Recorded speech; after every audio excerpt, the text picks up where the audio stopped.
7 o'clock, we're gonna call the meeting to order. And we're gonna be on TV, we're gonna be recorded on TV, but we're not being shown live on TV, so still have to watch what you say and Behave. And behave, exactly. Okay. So, this is the Londonderry Utilities Committee meeting, for Tuesday, September 3rd, 2024. And, if you'll join me in the Pledge of Allegiance.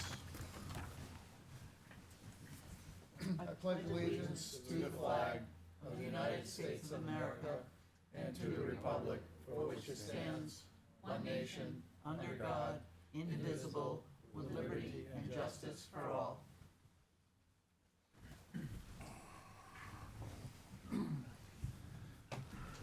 So, thank you all for coming tonight. Hope everybody had a nice, long weekend, and, not that we're into fall yet, but it feels like we are, especially this morning when I woke up and the heat was on in the bedroom, so. Had all the windows open and it's like, oops, Yes, oops, that's forgot to turn the heat off. too early. Yeah. So, moving in through the agenda, public comment, we have nobody here tonight from the public, so we'll move on to the next item. And, or I'll say one thing before we get into the administrative board work. So we had hoped to have Mindy Messner here to address us tonight on clean water and the importance of clean water and the status of clean water in the state of New Hampshire. She had to postpone her visit with us to next month. So she will be on the agenda, hopefully, at our October 1st meeting. But, so with that said, I don't have a whole lot on the agenda tonight, so, if anybody has anything they want to talk about, feel free to chime in whenever it's appropriate. Moving on to administrative board work. Approval of minutes from August. So, John, I haven't had a chance to read the minutes thoroughly yet. I found a couple of edits that I would like to make, just minor stuff, but I'd like to make them. So if it's okay with everybody, I'd like to postpone our approval of the minutes until That'd be the fine. October One comment meeting. about that. I actually did them about a week ago, and it was 9 pages long. And I'm thinking, this is probably not what they wanted. No. Because we did cover a lot of material. Yep. So I dropped it down to what I thought were just the highlight bullets. John found a spelling error, one of the staff, and I gotta fix that. So I'll be more than happy to take the comments or review it next month. Yep, yep. And that's okay with you, Kirsten, if we do that? Yes, the draft minutes are already posted, and so they're available for anybody to review, but as you can see, I put draft on them as indicated by John's email, so we're good to go till next month for approval. Thank you. Perfect. Moving on to discussions with staff. Anything, Kirsten, from us from Town Hall? I don't have anything for you. Okay. Master plan update status. Martha, anything you can update us on with the master plan?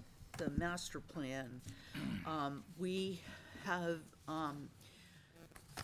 had our Old Home Day booth, and that was very successful. A lot of people stopped by.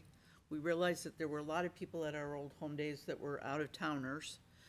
But the people that did live in town, they answered questions on a, board that we set up with paper of what's most important about Londonderry. And also, we had a map there of the whole town, and people could put dots of where they live.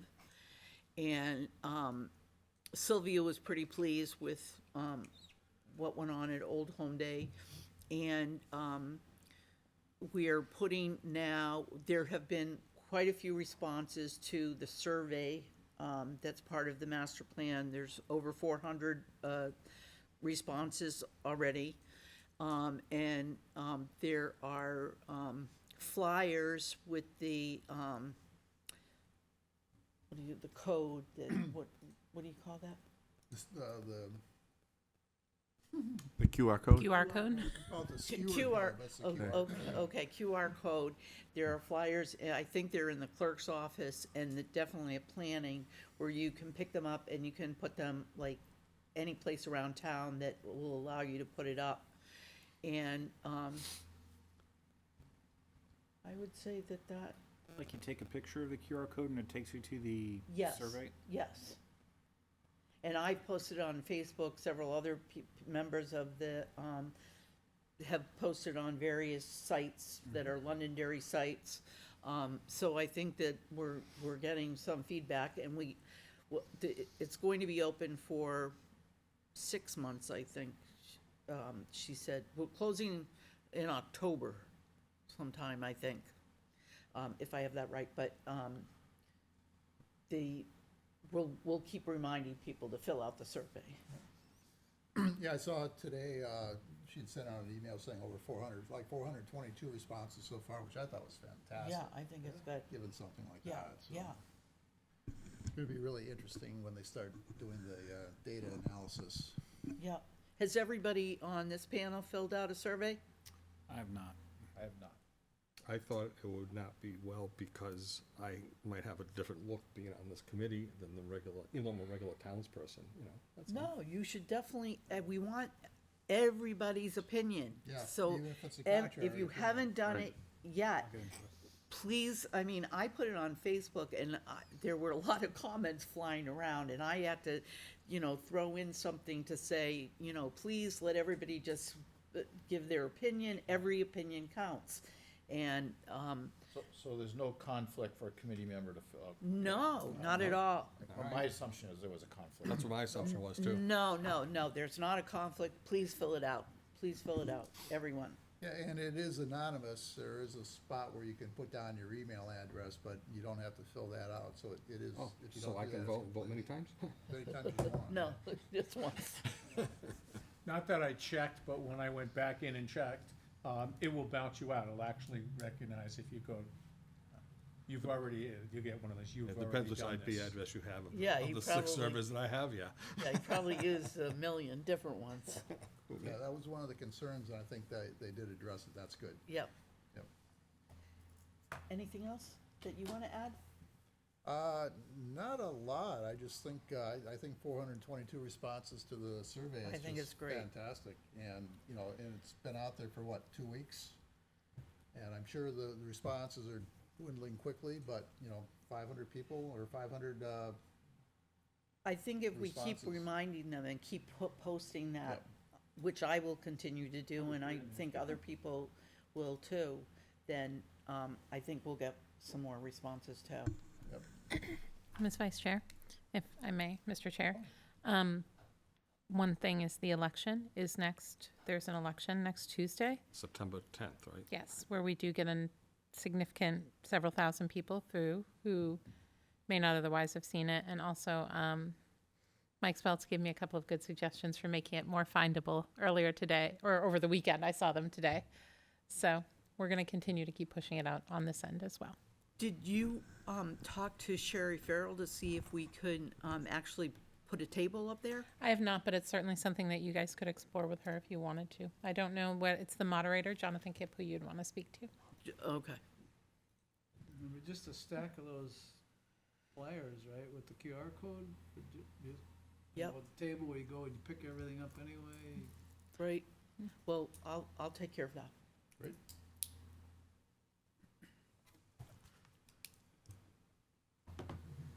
And we're trying to get a meeting, or on my agenda is to put together a meeting with the school board to tell them what's happening with the master plan, and the initial reaction I got back from Dan Black and from Bob Slater was they're on board with us, meeting with them, and if we can get it out into the schools somehow, work with them to distribute that information throughout the schools, I think that's just gonna be another shot in the arm in terms of getting responses. So I think that's, I think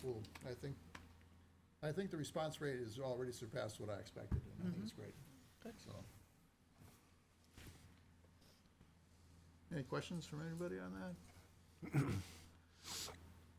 that? Next item, I had talked last meeting about a proposed project monitoring and planning spreadsheet. That is still in my mind. It hasn't made it to a hard copy as of yet. So but hopefully we'll have something, we'll have something for us to look at for the next meeting in October. But I do have a couple of projects I'm going to add to it, so. Is that a task that you would like us, the water committee, to do? So my plan is to come up with the format and throw it out to the subcommittee's chairs and say, guys, ladies, tell us what you want. So is this different than what I proposed last month, and that was tracking the projects that just Penny Check is doing? Because we're up to like 8 now. So this is it could include those. Okay. So that's what I'm doing. I'm talking with John about, a summary description, what the project is, starting dates, Yep. major milestones, estimated completion date, Yep. things like that.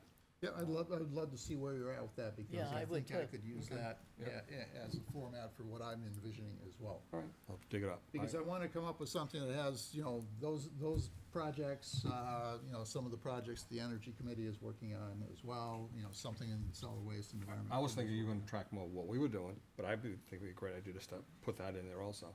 Do you want it in Word or PowerPoint? I'd probably Either- PowerPoint, actually, Okay. or Excel would be even better, but. I can do all three. Yeah. And they're easily all made PDF files until later on, so Yep. whatever you want.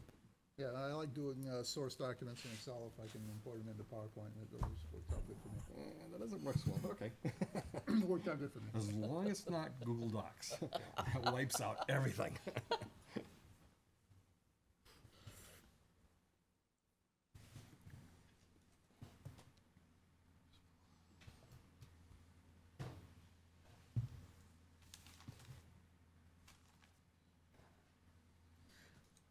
I just have a question about Sure. that also. Sure. That once we get that from all the information from all the subcommittees, then will we kind of go through and prioritize it for, the way we're thinking about it?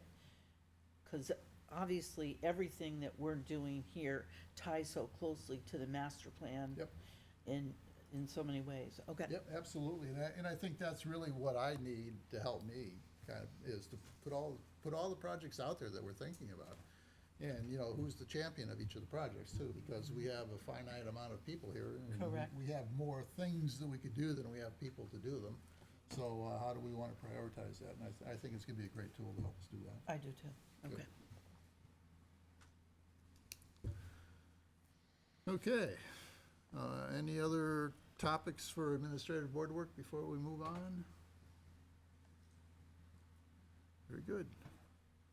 Moving into the subcommittee discussions, just to talk a little bit about what's happening with the energy. We did have a meeting, the energy subcommittee had a small meeting, just, there were 3 of us there last weekend.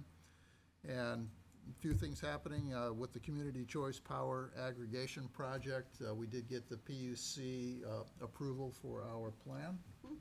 And so at this point in time, it's really kind of waiting to see what Eversource comes up with for their rates for Q1 to 2025.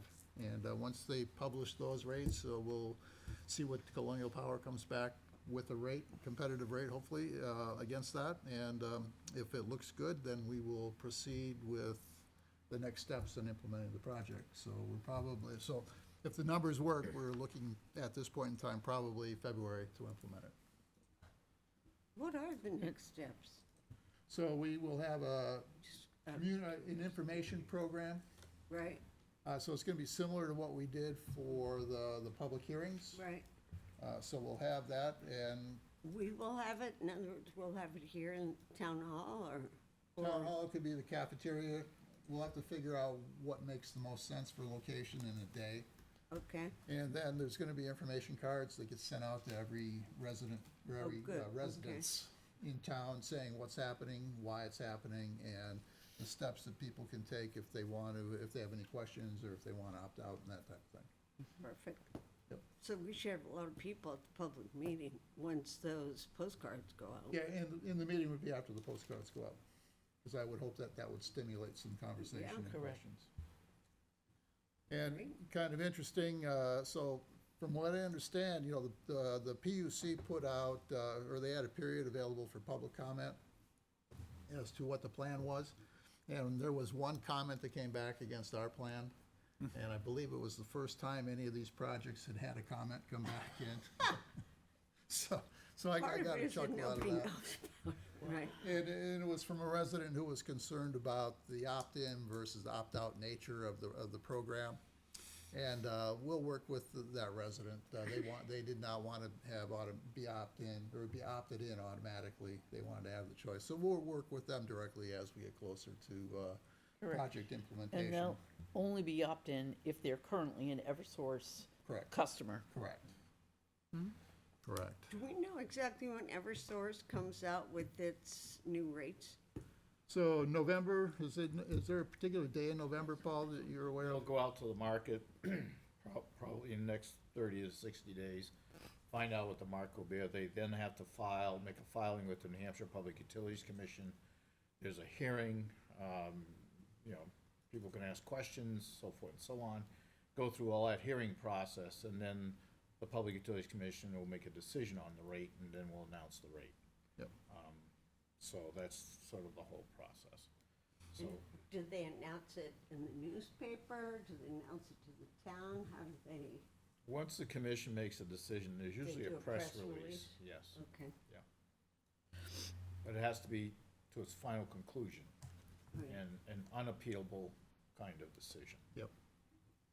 And I had heard November 1st, but I would assume the first 2 weeks of November to make it happen, or maybe after the election. I don't know if that's gonna tie into their decision or not as well, but.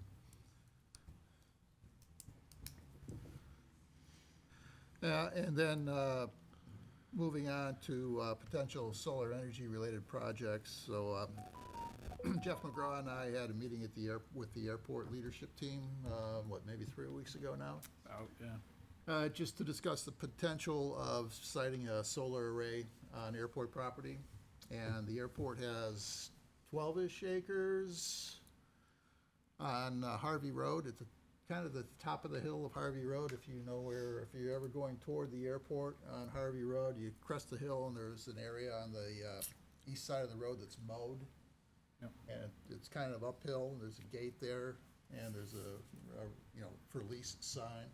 It's There as sort of well. rocky with the ledge dropping off to the left and then sort of a big open area to the right. It's actually a nice, really nice piece of land. Yeah, Jeff and I walked it after our meeting. And the airport's very interested in doing it. So I think there's some financial hurdles that we'll have to work through to make it happen. But I have sent an inquiry out to the folks at Revision Energy, an initial inquiry out to them to just kind of get their feedback as to the viability of the project from their perspective, and we'll kind of see where it goes. This, That's the way to say it. the piece of property, in the airport's eyes is undevelopable. It's on the top of a hill underneath the flight path, so they have some height limitations there. There's a lot of ledge there, so they have some construction issues there if they wanted to, knock down the hill to put a building there or anything like that. So I thought they were very interested, actually. Yeah, when I first mentioned it, they were quite interested. They jumped on it, enthusiastically. Once we connected with them, they wanted to have the conversation. It seems like what is appealing to them is it's non-aviation revenue, so they're sort of diversifying their revenue streams. And it's land that's currently not making them any money. So this would be a long-term lease for X dollars, which would be good for them because they can get some extra revenue that's not impacted by the variability of air traffic. Yep. Freight and passenger. So, how the math works out, I'll say it's a developing situation. It's a good way to put it. And they've done other solar projects there at the airport. Yeah, they actually, it's interesting, they have a solar, 30-second aside, they have a little mini solar farm on the garage, Rooftop garage. on the rooftop of the garage, and when they put that in, there was some concerns about glare on the air traffic control. So because that being put in at our local airport, the FAA created a program to figure out how to put solar panels around airports. So the national methodology to figure out where you can put solar panels was triggered by the solar panels at our airport, which is, Interesting. yeah, it's, Great. yeah, just a nice little aside. First. Yep. Yeah, first. Yeah, So- Londonderry's always first. We are groundbreaking. We are. And the last topic I had that we talked about at the Energy Subcommittee was the energy audit.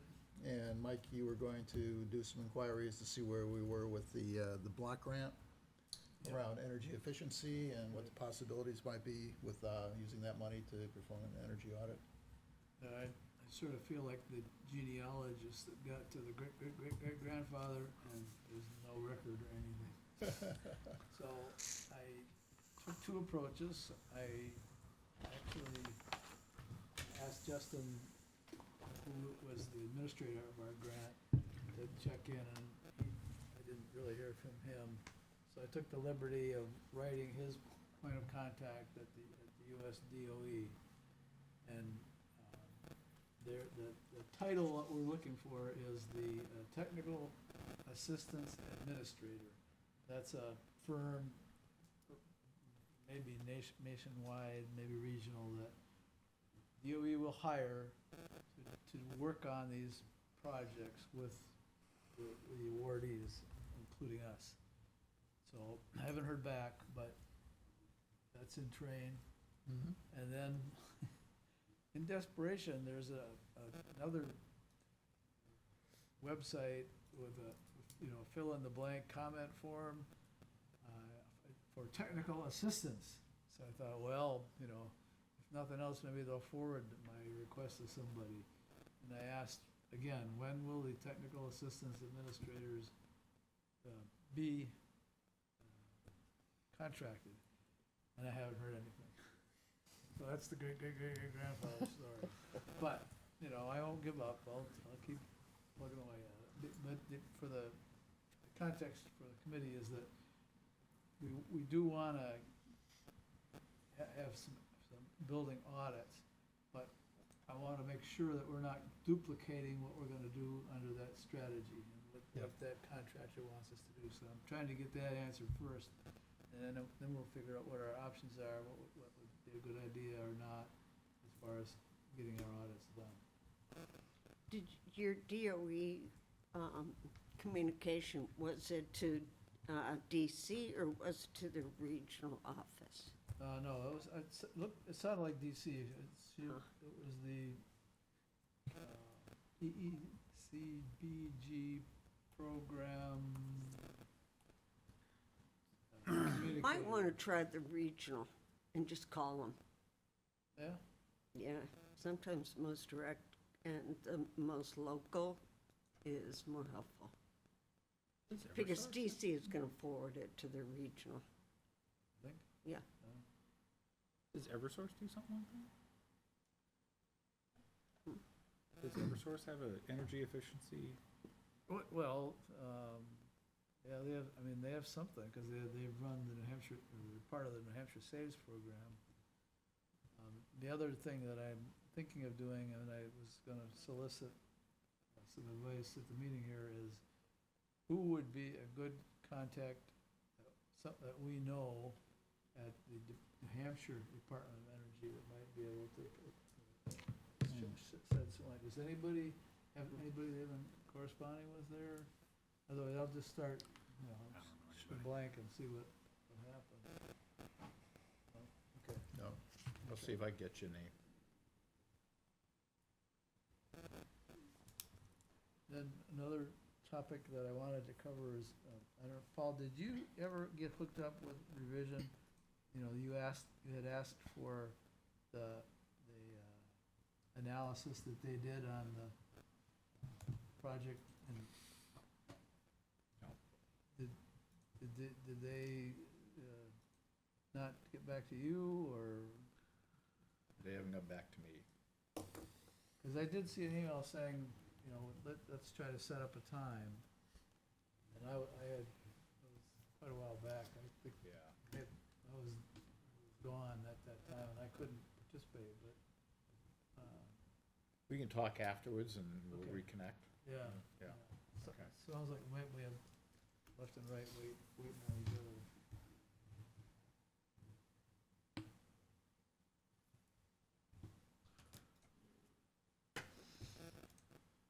I'll take some responsibility for that too, as we didn't have any meetings, any energy subcommittee meetings during the summertime.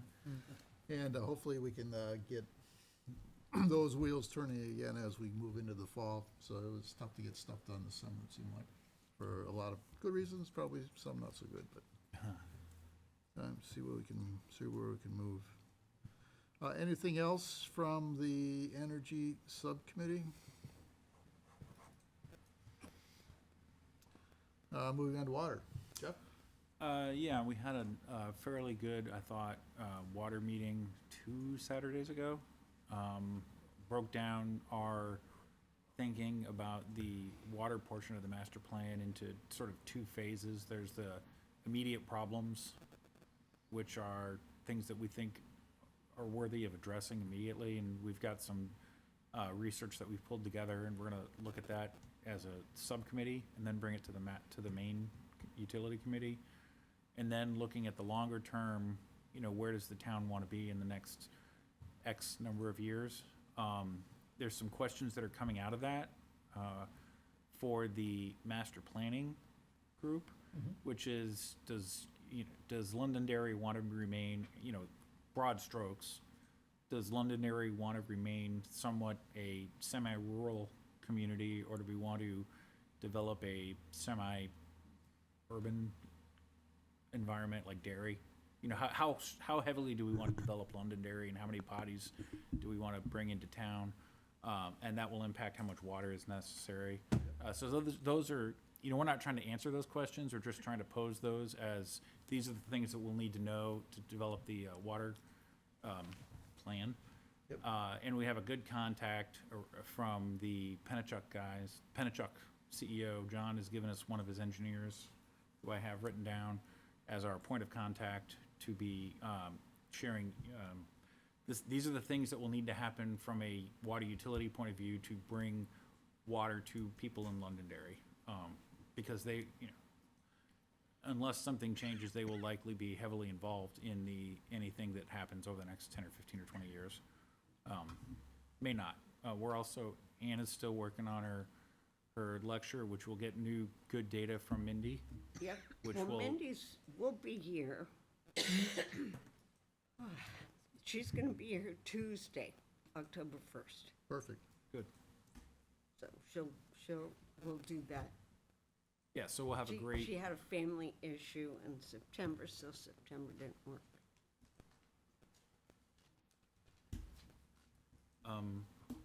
I just have a question concerning the water piece of the master plan, and maybe Martha can answer this, or maybe Christian. Has there been discussion with the master plan as to whether or not there is gonna be a short-term look versus a long-term look? And what the number is, what short-term actually means? Is it 1 year, 2 years, or 5 years? And what's long-term, is long-term 10 years, 15 years, 20 years? So that we're all working with the same Right. Long-term and short-term analysis. There will be that discussion. We have not had that discussion yet. No? The beginning process of our master plan was concentrated more on land use Okay. and getting the survey together. We were very kind of rushed because of Old Home Day, that we wanted to have a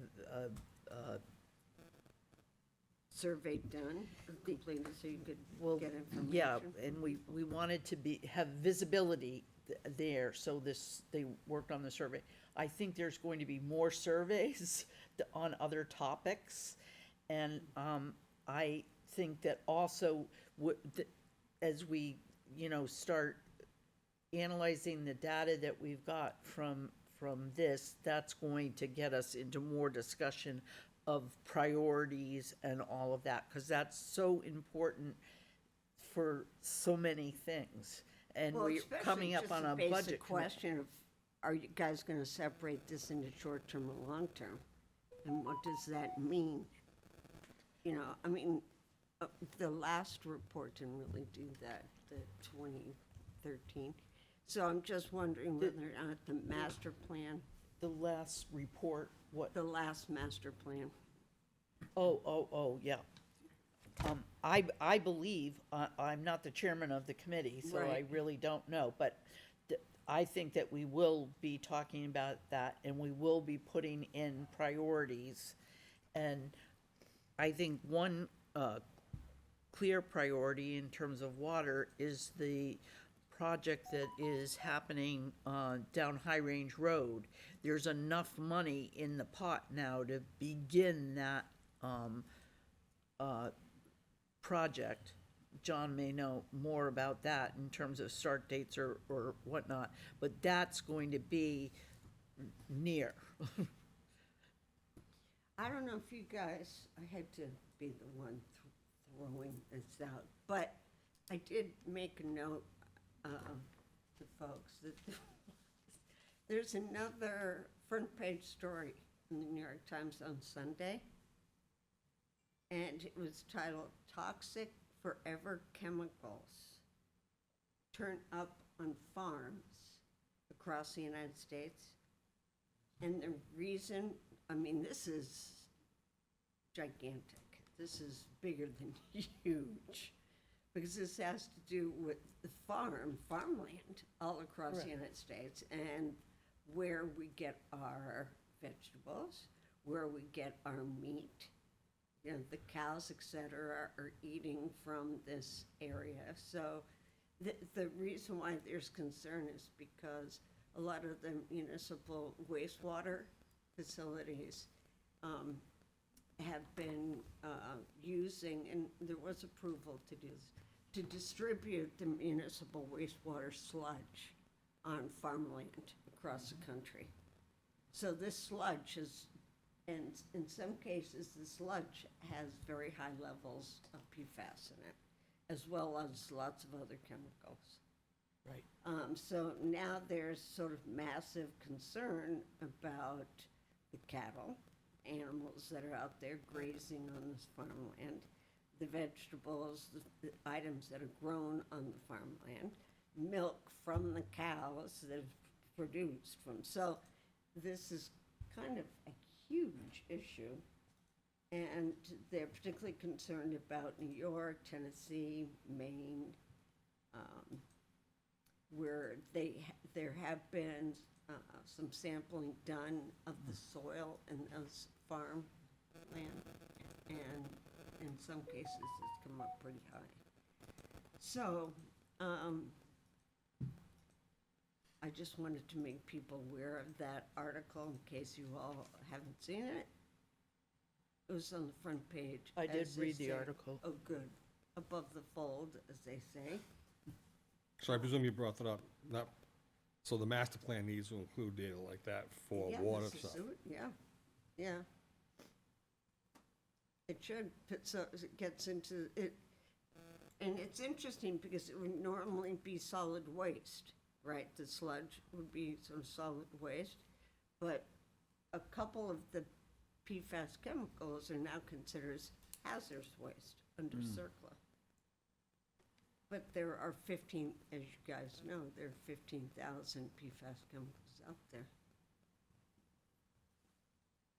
So during our discussion, we talked about short-term and long-term, and I wanted to focus on long-term. And the reason why I brought it up was, it's gonna be history, I wish Ray was here. I was concerned a long time ago, when we were doing the Route 102 expansion. Mr. Anagnos, I think, was chairman of the selectmen at the time, and things like that. And we had talked about master plan and having the state help us do the development. And we were so far off, it's ridiculous. I mean, what you see in front of the plaza, Demo's and all that kind of stuff, for the traffic and the lights and things like that, was never estimated to be that amount of traffic. Correct. And I was kind of concerned that, I've been in other master plans before, and 10 years is not enough. 10 years is not even close to enough, especially here in southern New Hampshire where it's being developed. 10 years So- being, looking out 10 years? I'm saying it has to be at least 20 Yep, years. yep. So just my input, I don't know 10 years what they're is gonna quick. decide. You mean forecasting out? Yes. Yeah, Oh, yeah. okay. And that's, Yep. as a master plan, I'm not just talking about electricity, Yep. well, electricity, water, traffic, the Absolutely. whole 9 yards. Yeah. By the way, FYI, our friend, Boston North Development there that's doing the big development. Yeah, He just put a bid in for the Concord State School. I think he's gonna get it. I guess good for him, but there's an example of, you know, the only stipulation he has is, of course, he can do his own development. Again, it's gonna impact Concord, but he only has to keep one building for state use. Everything else is wide open. So that's what really throws a curveball on some master plans, so. Yeah, absolutely. Okay, that's my 2 cents, sorry, I wanna keep it short. No, absolutely, thank you. So, as the water subcommittee, I'm gonna focus on long-term. Correct, Yeah, correct. John's What would- focusing on what would you long-term, Ray's consider looking at short-term. Short-term. To me, short-term is what you mentioned before, and Ray is really excited about. Yeah. We've got 9, 10 things we gotta fix today. Yep. Well, that could be included in the master plan, but that's more of a remediate we need to work on with town council, Mr. Malaguti and our town engineer to help them, you know, what do we do to get resources and money and stuff like that. Exactly. It could be included in the master plan, and it's a good learning lesson about how you expand that of like, well, look what happened here, what do we have to do next, you know? So, I mean, the septic pools, the ones that are maxed out already on the other side of 93. What are we gonna do for, you know, expanding that? That's a statewide issue, but it also affects us. Right, So it's a right, lot of things, right. so. That's my vision, that's all. yeah. Yeah, so lot of things going on. Everybody's obviously very engaged. Yep. So it's good stuff. We had the tour of the Pennachuck facility. Yeah, which- what was your thoughts, what's everybody's thoughts on the tour? Well, Excellent, yeah, I'll- excellent tour. go ahead, Ron. I thought it was excellent. I thought the tour was great. I thought they, you know, how many times you have a CEO take you on a tour? Right. You know, I mean, he cared enough that he spent time with us. I thought it was pretty important, you know? So, He's a great guy. They made a good choice, Yeah. I think, in him, because he has Yeah. the engineering background, and, I should be talking to the microphone, the engineering Yeah. background, and, you know, he's been with the company for a long time. I thought the tour was very, very interesting. And to see how knowledgeable some of the associates are that are there, the guys running the Absolutely. monitors, how much they control. Yep. It's pretty amazing. And they have a very good Right. work environment. Absolutely. Yeah, I was impressed. Yeah. And, you know, Sorry. we've talked on and off over, since we've been as a committee, you know, if we ever wanted to do a town water system, town-managed water system, and I just Yeah, walked away from that visit. After over seeing there, what they just do, How much work there is Yeah. involved, and just having an operation that responds as quickly as they have to. Yeah. If there's Yeah. something that goes on, and that has to monitor the system 24/7, you know, it's just like, that's not a small task to No. undertake. So you don't do that lightly. You really put a lot of forethought into it. Somebody else want to speak, I have some comments about that. Okay. So my engineering scientific side was, I am stunned at their laboratory services. Yeah. Incredible. 2, I am surprised they have equipment to take care of, don't steal your thunder, but any contamination down to the new industry standard. 3, I like their approach to redundancy. They don't have a single point of failure, whether it's maintenance of trucks, all the way into their equipment. So I was very impressed on that, and I was very impressed on how they keep the facility, like spotless. Spotless. So, Yeah, even the garage where they have their maintenance trucks, they clean the trucks every night, Oh, yeah. which is It was- just, It was very clean Yeah. yeah, operation. very, very well-run operation. I would easily say it's probably the best in the state. Yeah. I've never been to the other one, Yeah. so I don't know. I can't speak for them. yeah. I've been in one other water treatment plant, but I was in 6th grade. This one was nicer than the one from 6th grade. He said they Yeah. brought fifth graders through Yeah. there. That's interesting. I didn't, it's really a distribution, pumping station, water treatment plant, all in one. Yeah. Yeah. And then we got a history lesson. Yeah. Yeah, the history lesson in the back was very That was cool. very interesting. Yeah. So, very good. So takeaway is, we seem to be developing good relationships with Pennachuck. I think we are. Very candid, very open, very eager to, not eager to serve, but eager to work with us to get a good outcome. Their young engineers just seem rock solid. Yep. Very, very sharp, very eager to be in the industry they're in. I was very, very pleased with the tour. Yeah. No, I agree. And Kirsten, you had mentioned, going back with Mike, you missed you were there for the first half, the second half was fascinating. Yeah, I feel like I left right before the good stuff. Yeah. But yeah, no, I'm going to, based on this conversation, I'm going to reach out and see if perhaps some of the town leadership can get a Yeah, I tour would as well. certainly recommend that to anybody, and, you know, and if there's any questions, certainly let me know or let Jeff know, and we'll get those questions answered. Totally as an aside, does anybody here have relationships with the school that we could reach out and say, hey, for the STEM team or the high school, would it make sense to have someone in the schools have tours there? You know, do we know people in the school committee or in the school management to say, hey, this place is really cool, it was really interesting to see where your water comes from? Yeah, school board, I could reach out to Bob. You know Slater. those guys? Yeah, I know Bob, so I could reach Yeah. out to Bob. We know people in Yeah, okay. schools. Yeah. Yep. You know, people. We know people. I think the most impressive line in that whole thing was a kind of a throwaway that I think he said something, but the effect of it was having a large centralized operation has many, many advantages certainly over individual wells and septics, but also over small community operations. And then, you know, and he said it later on during the tour when we actually had a chance to see why that principle works in practice. And that was the big takeaway for me is, you know, think system-wide, think of the system. And the fact that they can make changes immediately. Like he said to us, the PFAS level is getting, you know, with the pH level was getting high, so we got to bring it, you know, they can adjust it right there, Yeah. right that second. Like, Yeah. that's amazing. That was Like, amazing. amazing, you know? I asked the question, I said, well, that's great, you're monitoring that. Yeah. But how do you know after you filter it, it's okay? He goes, we monitor that. Yeah, there's that too. Yeah, so, and what was interesting about that is they know what needs to happen to build out the water system. And they obviously will have some priorities, and we'll have maybe different priorities based on contamination or who wants water.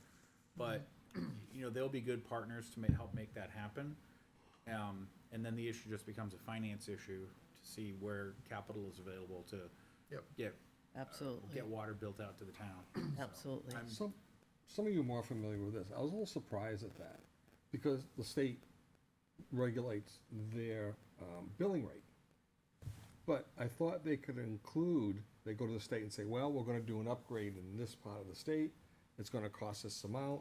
We'd like to take and raise the water rate for the entire state, so not just one place is paying for it. But I don't hear any mention of that. I mean, that's like done in other states all the time, but.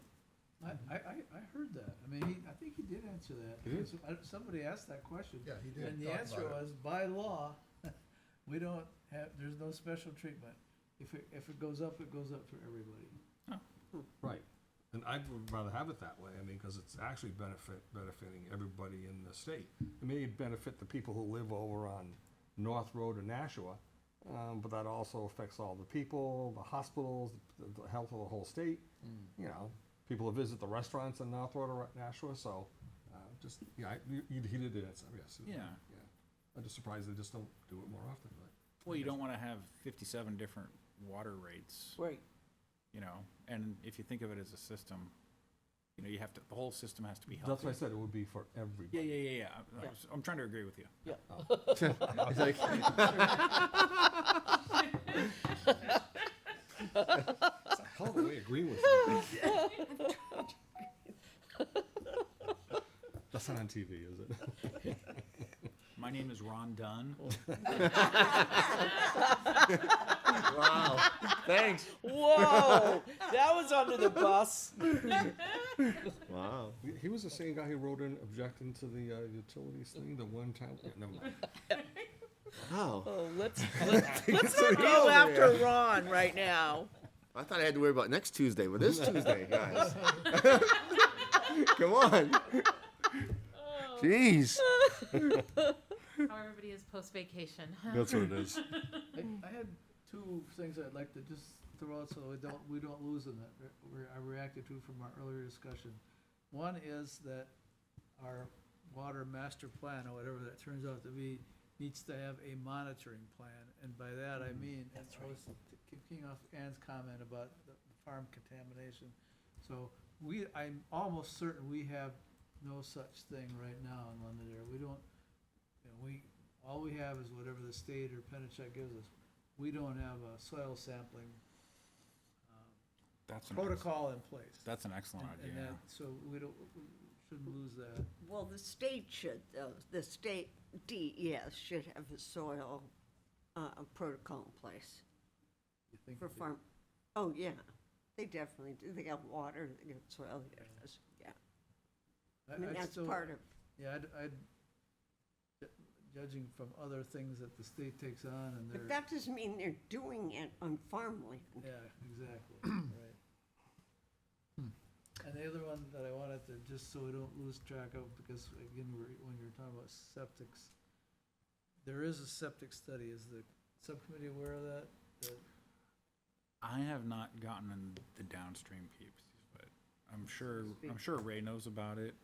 I have not gotten into the sewage and What was the question? the septic plan. Well, the state, so there It's a was, study that we did, that was, I think, funded by the Conservation Commission, but it was a GIS analysis that asked the question, which of our septic fields, the individual fields, the individual homes, are the vulnerable ones, or the ones that we need to be checking on, and how do we go about that? Like in Massachusetts, you can't sell your house without it. And that was a study that was already done Yeah, by the that's- town? Yeah, it's been It- maybe 2-3 years ago. Right, Yeah. Ray has. Yeah, I'm sure he 'cause does. I think, Yeah, I think it's in my possession now to read it. Yeah, just want to make sure we don't lose that. No, Yeah, that's a good point. Because some of those septic systems and some of those tanks have to be pretty old. oh, yeah. Any other comments on Pennachuck? I did have a question. I was wondering if during the tour, there was any discussion about communicating with the public if they do find that there is a contaminant in the water? Did anybody ask them how they communicate with the public? We talked about this last time, at our last utilities meeting, to have a regular sort of routine process if there is something contaminant in the water that's going out or has been going out. And they said, yeah, they produce a report once a year. We said, well, that's not exactly what we're talking about. Is there any contact with the towns? And so I'm just wondering if there was any follow-up to that discussion. So Anne, I'm going to weigh in here at the tour because it was an off-site meeting that wasn't open to the public. It was basically treated like a presentation on the facility. So there was no follow-up to anything that was talked about here because that would be a violation of 91A.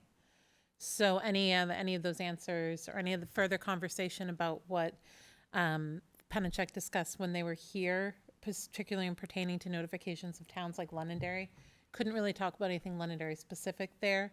The idea was to just go on the tour and see the facility. Does that make sense? Because you couldn't conduct any sort of business there. Okay, No business there. So, so it's just one-way presentation. and asking questions about the physical facility and the programs and what was happening on site, but not about the water treatment systems, about their facilities, not about their broader. If you want to do Interactions that, with the bring them town. into the proper form. Exactly, yes. That's a conversation that needs to happen in a public meeting, whereas this was an on-site facility tour, so the conversation was restricted to receiving information about the on-site facilities that couldn't happen in a public forum. Does that make Okay. sense? Yeah, so stop breaking the law.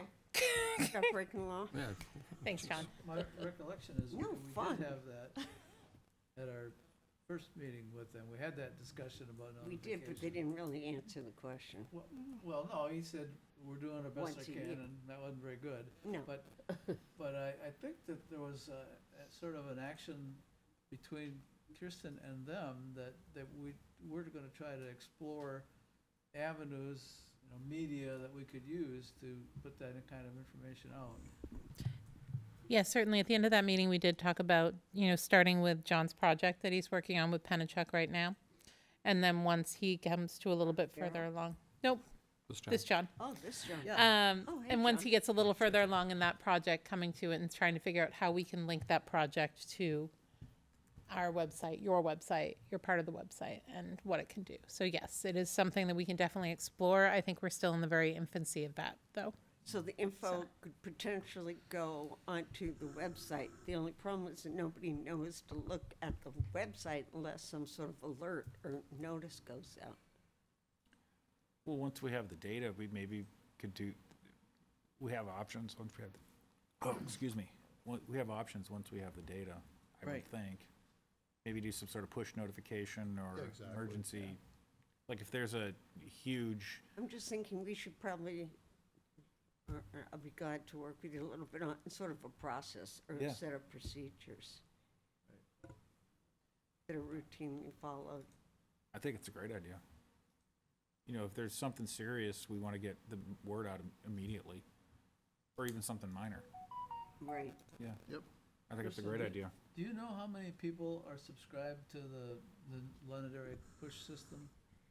I do not have that exact number about who's subscribed, and it's not an easy number to come to because there's so many different options that people can opt into, and there's no clear report currently with our CMS, our content management system that we're using at the moment. We have just kicked off last week a project to revamp our website that will come with a much more sophisticated alert system, a much more easy to use and user-friendly notification system. So when it gets to that point, we can certainly explore, and that's about maybe a little more than 6 months out for that project to come to fruition. So that is something that, with the blessing of the council from the last meeting, thank you, we're going to move forward. So it will be a lot easier to get this information out in a way that is easier and faster to update. Our back end of our website is quite simply out of date for doing a lot of the things that we'd like to do with it. Right. So Maybe our action right now is to just let you proceed with that renovation and then take a look see what it can do for us when we tackle this problem of notification. absolutely, and moving forward as we get into, like I said, we just did the kickoff call on last Wednesday. So as we move forward, we'll be able to have a better idea of what we can do and what we can incorporate for third party, and what's the best way to get that information on there, and what's the best way to maintain that information, which is also important because there's only so many hours in the day and there's a lot of information we want to keep up to date. So what can we do to ensure that the residents are getting this information in the best way possible, and how do we prioritize what gets pushed and what just gets listed? Does that make sense? It's interesting because you think, what happens if we have, I mean, hasn't happened, but what happens if there's an emergency, right? That the town gets notification from the state that there's some real serious emergency, whether it's weather related or, people need, I mean, how, the town doesn't really right now have a way. The town does have some ways to do it. They're all included in our emergency operations plan, but I don't want to get too much off topic here. But the Okay. town does have a number of ways to push out information in case of an emergency using both kind of new media technology and traditional services.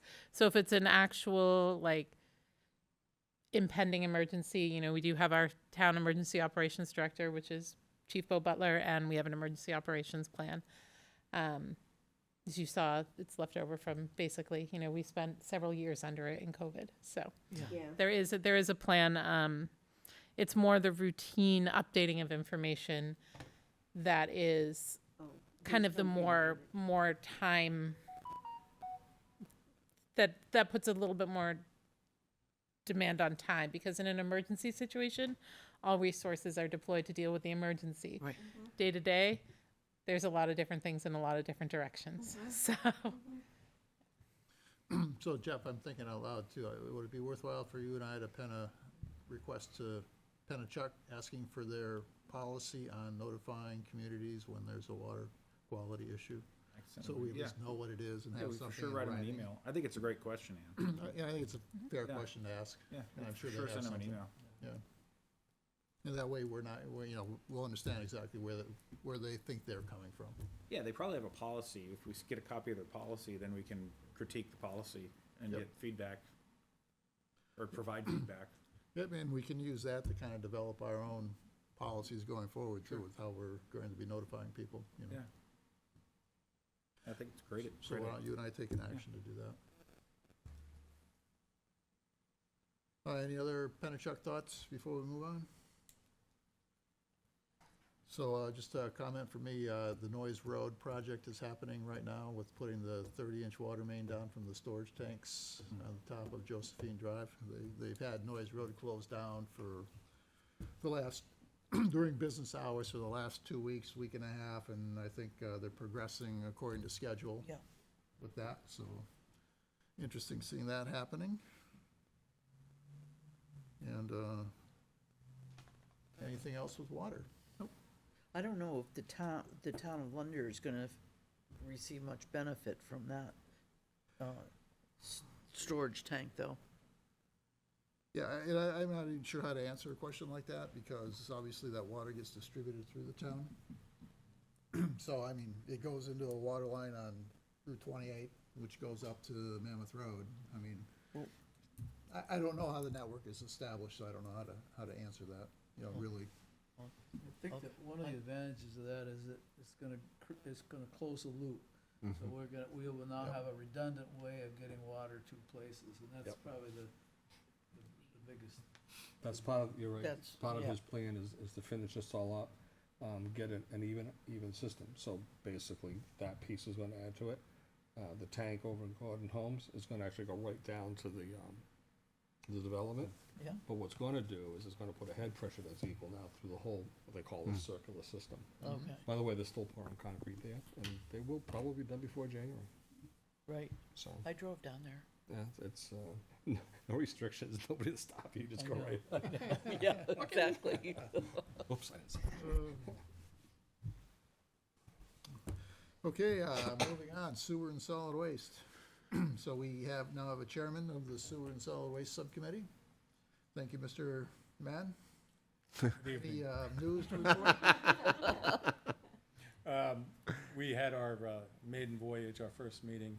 Primary discussion point was presentation from the town's environmental engineer, Bob Kerry, on his wastewater facilities plan, which was basically looking out about 5 to 10 years on what our needs were in terms of equipment primarily and systems to support our current sewage program here in town. And coming out of that meeting, Lynn and I composed a letter, an email actually to the town manager, saying that the subcommittee had reviewed Bob's material and suggested the town manager, town council look favorably upon that. By the way, I didn't send it, did you? Yeah, I did. You did, good. I thought I copied you on that. You did, I just didn't Oh, know if you, just, you know, we wrote it, we knocked it around, I just wanted to make sure it got out the Yeah, door. it got up. So that aside, we'll get a second meeting scheduled. I've got a number of ideas of mine, but, you know, it's a committee, so we'll see, you know, who else wants to put ideas on the table. I just circulated something to the folks on the subcommittee about wish cycling, which I think it was actually published in the Londonderry Times. But it basically is, you see a piece of plastic, looks like maybe it's a good recycling thing, I think I'll put it in the bin, but it's not, and screws up the whole load, okay? You know, so there might be an educational, informational side to the subcommittee, maybe a little from our heritage of the old solid waste committee, we can work in a few things there. Yep. I just read an article on packaging, particularly Amazon packaging. It's not just boxes anymore. They ship in all kinds of funky envelopes, and Yeah. people have legitimate questions about what do I do with these? Do these go in the trash? Do I have to take the labels off? If it's bubble wrap on the inside of a paper bag, which is a newer package you're using, you know, what do I do with that? What can I do with that? That kind of thing. It's a nice topic, and it's something that, where the Amazon guy tends to live at my house, you know, it's something I've got an interest in, so. But I'm sure there'll be other topics of That interest. is, and I'm kinda curious of what they're gonna do with it, because I think you and I know, the big white foam blocks, that's not really recyclable. The new black containers you get from the restaurants and stuff, that doesn't have the recycling thing on, that's not recyclable. And the list goes on, but what do they do with it when they get it? That's what I'm concerned about. With the answer to wish cycling is, if in doubt, throw it out, okay? Don't put it in the stream, okay? But if you throw it out, it ends up in the landfill, it's there for the next 100 years, that's a, Until there's a better answer, okay? That's, the bad answer is to get it into the recycling stream and mess up that chain. and that's unfortunate, because I had the opportunity not only to work next to, but visit the place next to the Hershey, not Hershey, the milk company building, the big tower, huh? Hood. And there's a recycling facility there, right there. And, yeah, it's a lot of manual labor, but they put their hands on everything, and they have a place for everything. I know it's a lot more expensive, but people are gonna start waking up. These landfills aren't getting smaller. One of the biggest problems, and we have it in this town, is plastic bags ending up into. Yep, the machine. It messes up the grinders and all that kind of stuff, so, but it's very interesting in reading some of this stuff recently. Canada, all those plastic bags go into single-stream recycling programs, and they're handled up there. And they do the separation at the final point of destination. Yep. Before it goes through the grinders, so, we don't do that here, probably for very legitimate reasons, I don't know.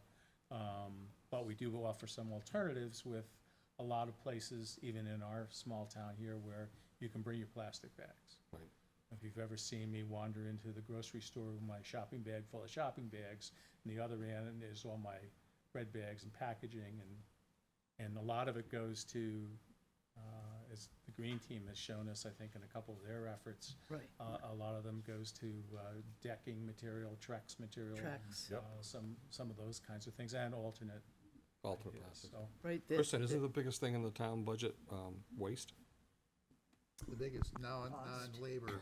Labor is the number one. I would say waste management in general is one of our most significant increases every year. I'm not sure the precise dollar amount. I'd So have I- to look into that, but it is, You don't it have is to- a significant My sum point of was, money. I understand the townspeople saying, wow, we're paying a lot of money now, you want us to pay more. Well, you're eventually gonna pay in the long run, Right. so. I will It's say you're, interesting, you say you go to the state of New York, right? Everyone goes into grocery stores with their plastic bags. I mean, and nobody uses, I mean, they're the reusable plastic bags. Nobody uses the regular plastic here, they don't even have it, really. So, and we don't have that law here, Right, Maine has it. Maine. Yes, several towns have adopted Adopted that, it, you where can't they have it. don't. So maybe Have you plastic bring your own bags, but- bags, or it's Yeah. paper bags, and you pay Yeah, you Yeah. pay. bags. Right, John- You do tend, yep. But the paper John- bags are biodegradable, and, you know. John mentioned about the green team, which I'm a member of too, and we did a drive and we collected plastic bags from anybody in town, if you have plastic bags, and we collected so many bags that we were able to meet there's a program that Trex runs, that they'll give you a bench if you collect so many pounds of these bags. And we got 2 benches for our garden for the green team. And now I bring all of my That's very plastic bags. If I get plastic bags at the grocery store, I bring them all back to the store, and they have a bin right there to put it in, and it all goes to Trex. Because of security reasons, I have to shred a lot of paperwork, legal paperwork, and it's about a big black bag a month. And I found out if you put it in the paper bags, they'll take it. That's right, they will. So don't take the black bag, don't take the white trash bag, but put it in there. I'm afraid if it gets broken open, it just gets messed in with everything else, but if they grab it and they put it in the paper recyclable, then I'm a happy camper. I don't know. Paper, yeah, it's all paper. Before we abandon this topic, I had septics as one of the ideas, septic tanks, and not so much, more, we've had newer folks move into the neighborhood who are new to the wonderful world of septic tanks, and what do you do to them, and all this kind of stuff, and there might be an informational area there. I wasn't aware that there was a study done that might be of interest to this group, as it might be to water, in terms of focusing educational suggestions to people who have septic tanks that might be at risk. I think there's so much in this area of the committee that we're on jointly, subcommittee, that is educational, that we really can do a lot in that vein.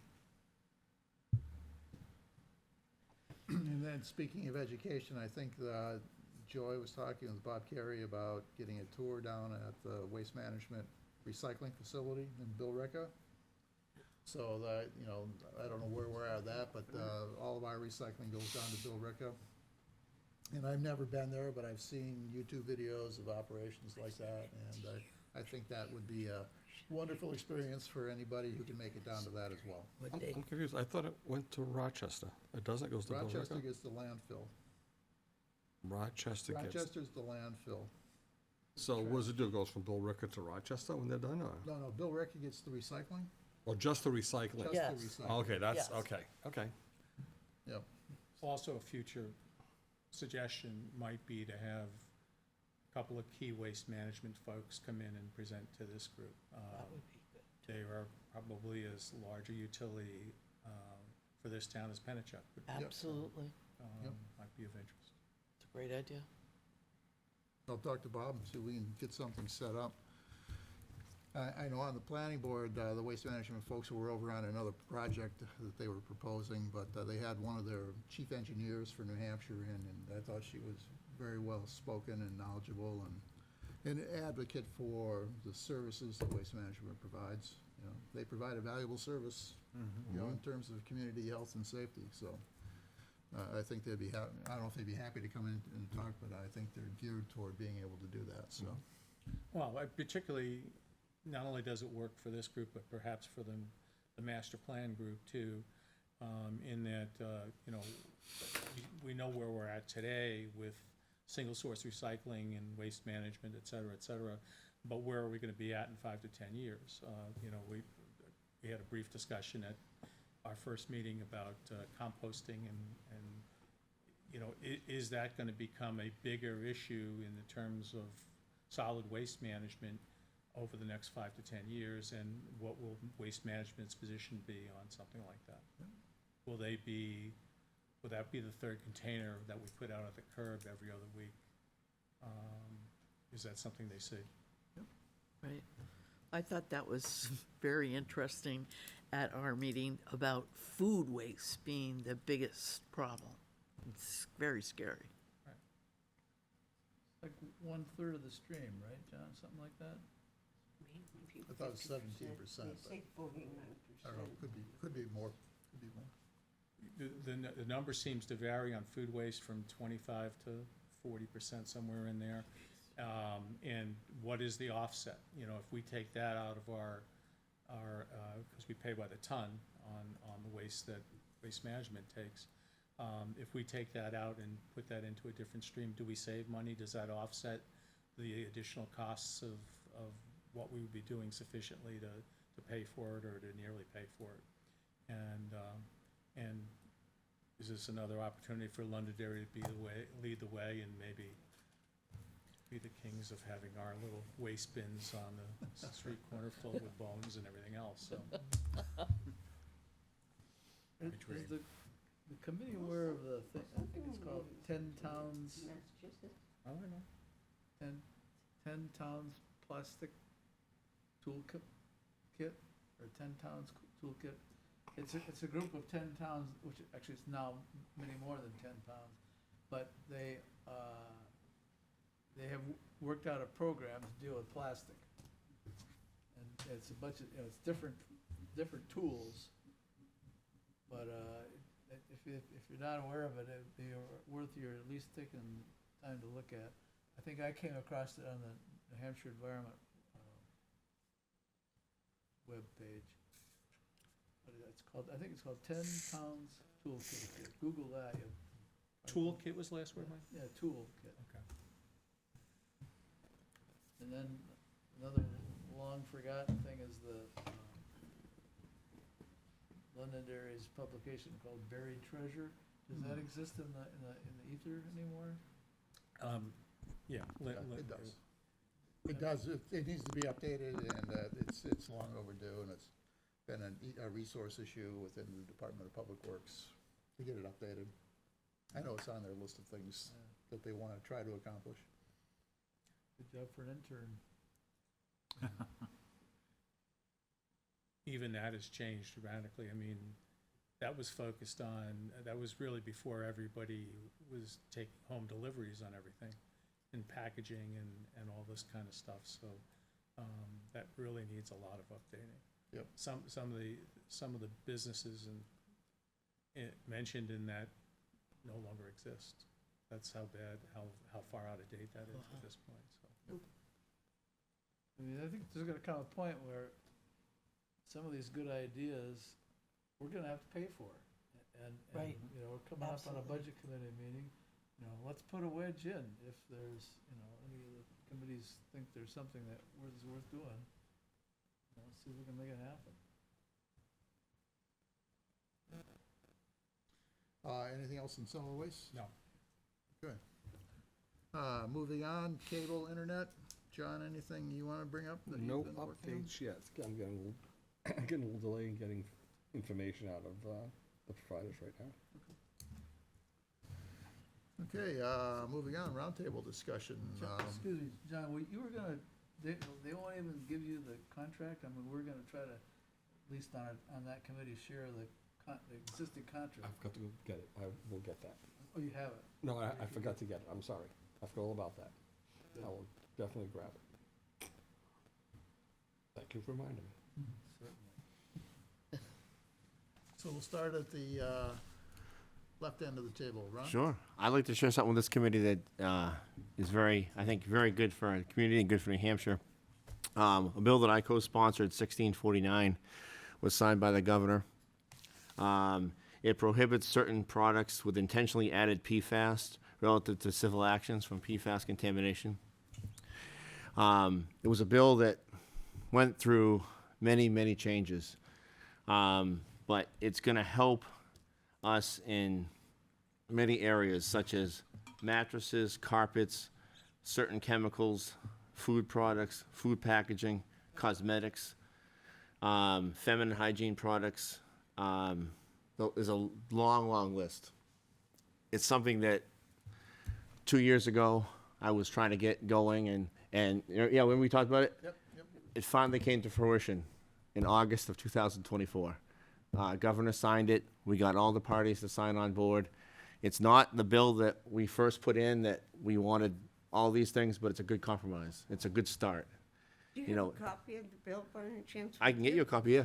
Oh, great. Could it- you just email it? absolutely. Do you have hard copy? Yeah, Oh, great.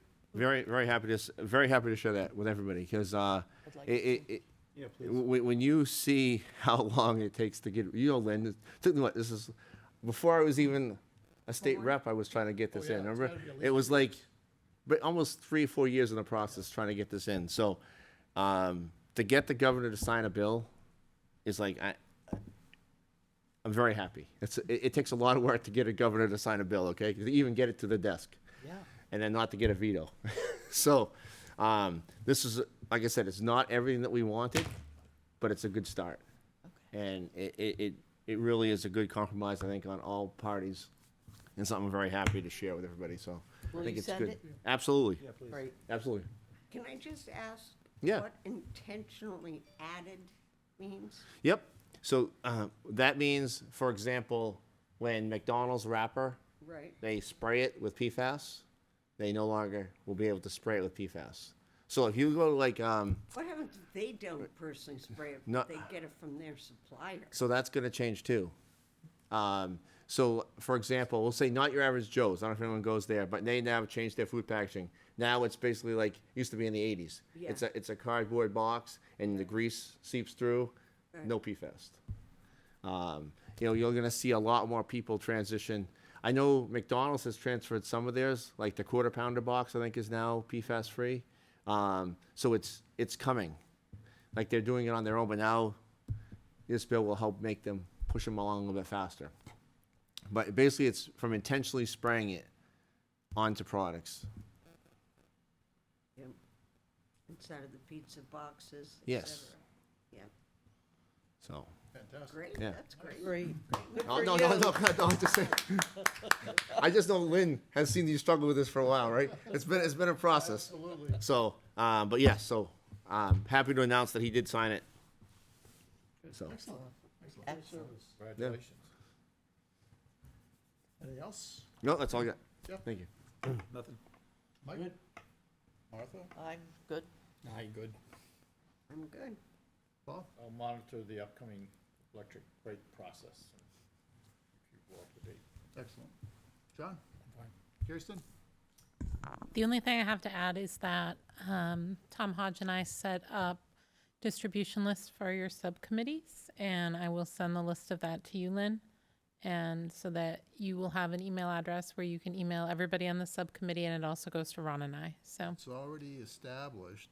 yeah. If you go in, if you want to write. It is already in there. You can see it, yeah. Yeah, So yeah, it's utilities-water at tolboards.org, utilities-energy at tolboards.org, and utilities-SSW at tolboards.org. So if you're already using them, awesome. Yep. But we updated them and made sure the membership was correct, and we hadn't really announced it yet, but we added the sewer and solid waste as well. So, Christian, I have a question since you're here.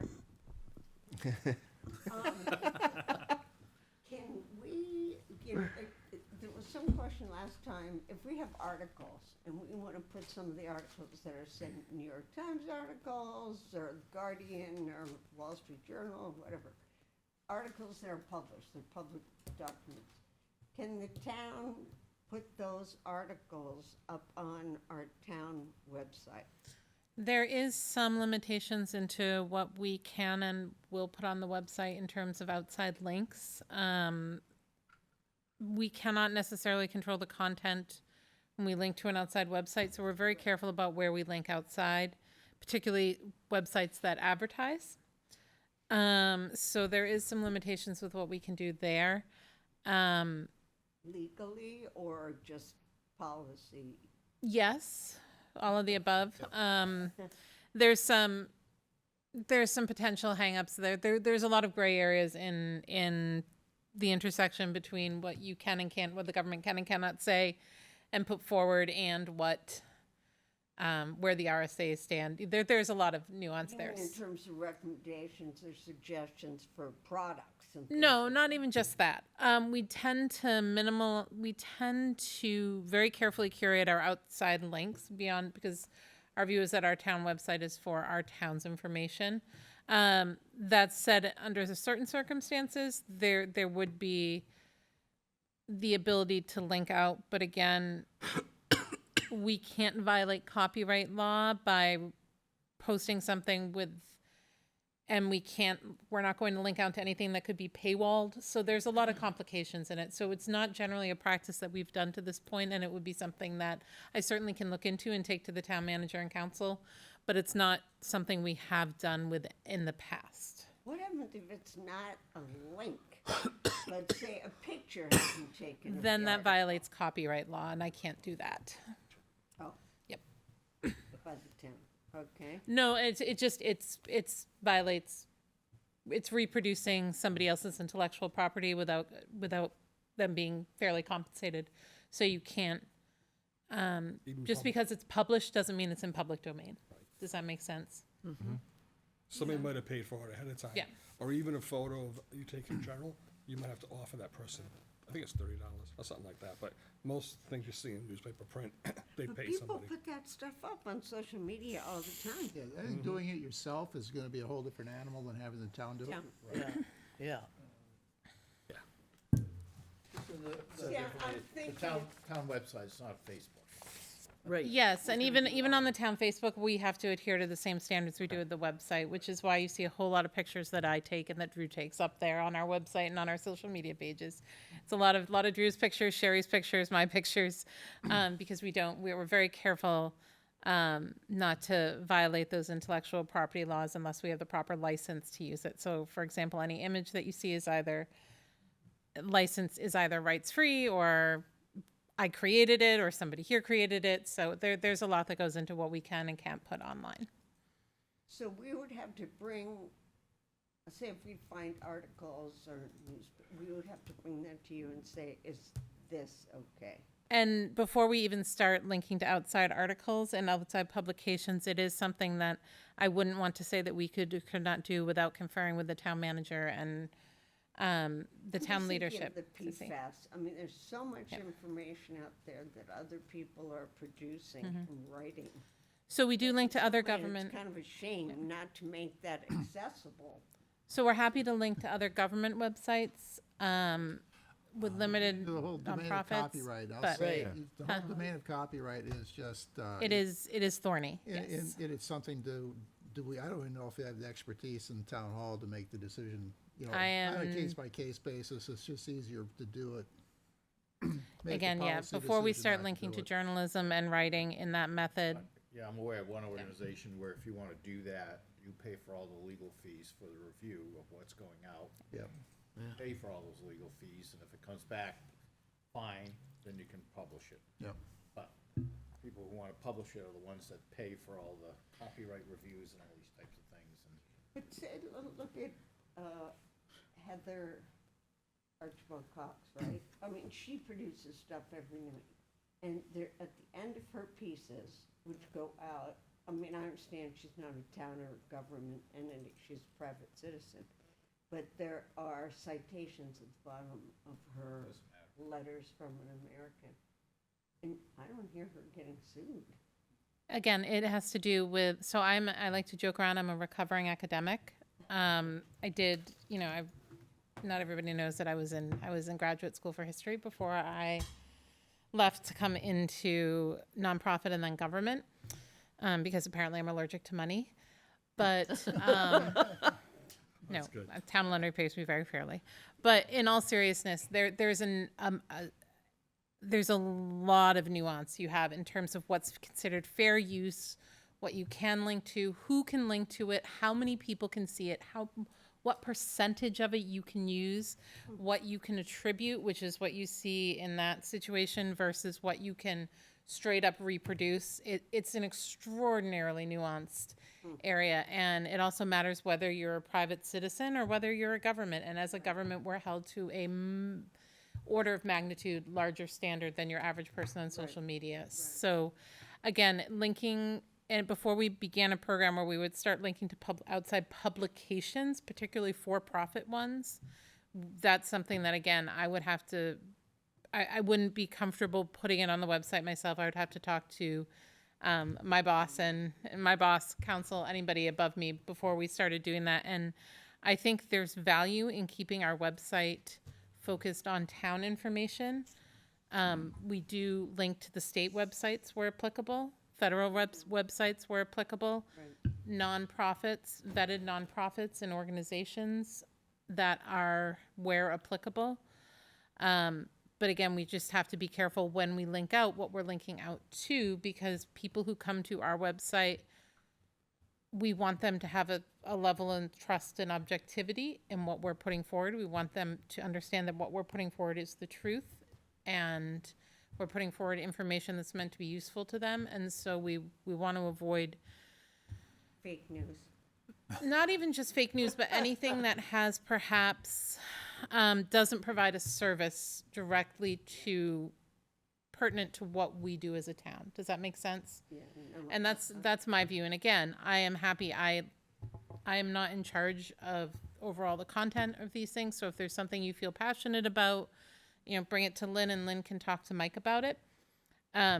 But from where I stand, I again also joke around that I'm everybody's favorite compliance killjoy, and so I would be very hesitant to do anything that would put the town in a difficult position without thoroughly reviewing it with Yep. legal and my boss. So, Right, no, yeah. I understand. Did- So, Go ahead. along, Go ahead. along those lines, the subcommittee group emails that you just Mhm. talked about, is there a 91A component to that? I mean, if you send out, like, I'm on the energy committee, if I send out 5 people on the energy committee, can I do that or not? It depends on if you're just disseminating or if you're starting a conversation. And this goes back to, like, if you, for example, you have an article that you're saying, I want to discuss this article at our next energy subcommittee meeting on Saturday. Yeah. And you send it out in the BCC forum and you don't start a conversation amongst a quorum, that's fine. That's distribution. And then you're having the conversation in public. It's basically giving people homework, right? That's fine. Any discussion or decision-making has to happen in a public meeting, which is why when we went on the tour, Lynn straight up forward said, you guys don't get to ask questions, you guys don't get to ask questions about Londonderry. We can talk about what we're seeing in front of us, and that's where we're gonna keep it restricted to, is because any sort of deliberation must happen in public where the public can either come and be part of it, or as we've made practice in this town, watch it later. So that's kind of the line. So you can absolutely disseminate information. You can send out an email to everybody saying, hey, I'm going to be 15 minutes late. That's fine. You just can't conduct business amongst a quorum of a committee away from the public eye. And err on the side of caution. Yeah, I was thinking of, John sends out the minutes. Mhm. And Lynn found some, and I think I found probably the same ones. Going to Warm Springs. But if we just reply all, are we conducting business? 'Cause Yes. we Yep. just gotta each dig in our own hole and then John has to Yep. collate it. This is fine. That's why Lynn sends out and says, please respond to John. Yeah. Yep. And I always you wanna copy, do it Chris on thinks she needs to put the BCC, draft so up as soon as possible. all conversations on. So Right. again, any sort of deliberations, and I will say that there's what we call hub and spoke communication is a fine line. So with minutes, if you're just like, oh, you spelled this wrong, and you email that to John, cool. If there's a more substantive discussion, like, I think you misinterpreted this, that's something that should definitely be held in here. But if you're like, you forgot John Smith's middle name, it's actually John Edward Smith, that's a minor edit. That's basically copy editing, right? And so that kind of hub and spoke, moderately we because of the necessity of editing the minutes, right? But if you're going to have any sort of, if Lynn wanted to if you sent out that article, right? And then you said, everybody tell me what you think of this article, That's a no-no. you've just created a hub and spoke meeting, right? Which is why we suggest you use email to disseminate information, to organize yourselves, and then have all substantive conversation in a public setting. Does that make sense when I say it that way? Okay, cool. Rewinding just a bit, you mentioned that some government reports could be put out on the Facebook page. So if we had a EPA report on PFAS Oh, yeah. from the EPA, we could Yes. put that. Absolutely. If that's something that the Utilities Committee feels that they want to put out, yes, Okay, absolutely. perfect. Thank you. If you look on the water page right now, we do link out to the maps, some of the maps that are made. We link out to the state websites. We do that frequently. Our town clerk's office links out to state websites all the time. So if it's, Rockingham County government, state of New Hampshire, Federal Department of, Energy, no problem there. Those are considered reliable sites. And also, somebody's not going to click through that and see and get inundated with advertising or click bubbles or viruses or anything along those lines, which we can't guarantee. I mean, you can't guarantee, but it's the threshold for safety for our citizens is much higher, and that's our primary concern when we're routing people through our website is the integrity of our, the integrity of our citizens' personal information and their safety, number one. Okay, thank you. So. Okay. Our next meeting is October 1st. we'll see everybody then. Hopefully we'll have some subcommittee information in the meantime that we can talk about on October 1st, but Mindy will be here. She'll be the guest of honor. We'll have her up first on the agenda so she can do her thing and, Is she coming in by Zoom? I'm not sure. but we do have the capability of doing Is she Zoom. coming by Zoom or she's coming in person? Probably by Zoom, because she lives pretty far away. And we can do that now in this room, Yes, that is Yeah, correct. Yeah, so we're in good shape. So with that, any other business? Accept the motion for adjournment? I'll make a motion to adjourn. Second. All in favor, say aye. Aye. Aye. Opposed? We are adjourned.